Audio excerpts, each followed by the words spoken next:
Français parlent aux Français. Bienvenue dans ce format intitulé « L'effondrement en bref ».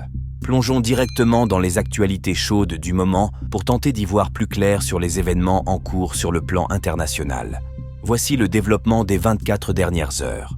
La défense aérienne russe a abattu 8 missiles balistiques venant d'Ukraine, 6 bombes aériennes guidées JDAM de fabrication américaine ainsi que 45 drones, a indiqué aujourd'hui le ministère russe de la Défense. Les bombes JDAM sont des bombes guidées par GPS produites par la firme Boeing.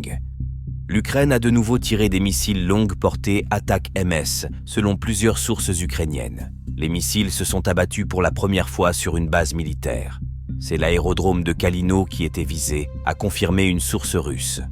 Dans la perspective d'un éventuel désengagement des États-Unis en Ukraine suite à l'élection de Donald Trump, Paris et Londres n'excluent pas de prendre la tête d'une coalition en Ukraine, selon le journal Le Monde. Une vidéo diffusée ce week-end par des groupes pro-russes montre un combattant étranger capturé, les mains liées et se présentant comme James Anderson. Il explique avoir rejoint les forces ukrainiennes après avoir été renvoyé de l'armée britannique. Il aurait été capturé dans la région russe de Koursk. Son identité a été confirmée par le père du combattant. « Nous ferons tout ce qui est en notre pouvoir pour apporter à ce ressortissant britannique tout le soutien possible », a affirmé le ministre britannique des Affaires étrangères David Lammy en marge d'une réunion du G7 près de Rome.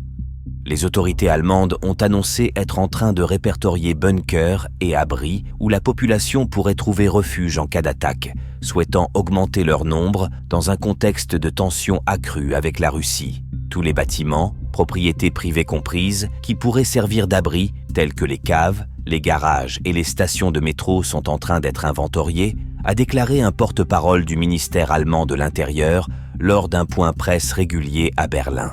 Les citoyens seront également encouragés à créer des abris à leur domicile en aménageant leurs caves ou leurs garages, a-t-il continué. Le secrétaire général des Nations Unies a dénoncé la menace renouvelée des mines antipersonnelles quelques jours après que les États-Unis ont déclaré qu'ils fourniraient ces armes aux forces ukrainiennes qui combattent la Russie. L'unité européenne autour d'un soutien à l'Ukraine pourrait encore se retrouver fragilisée.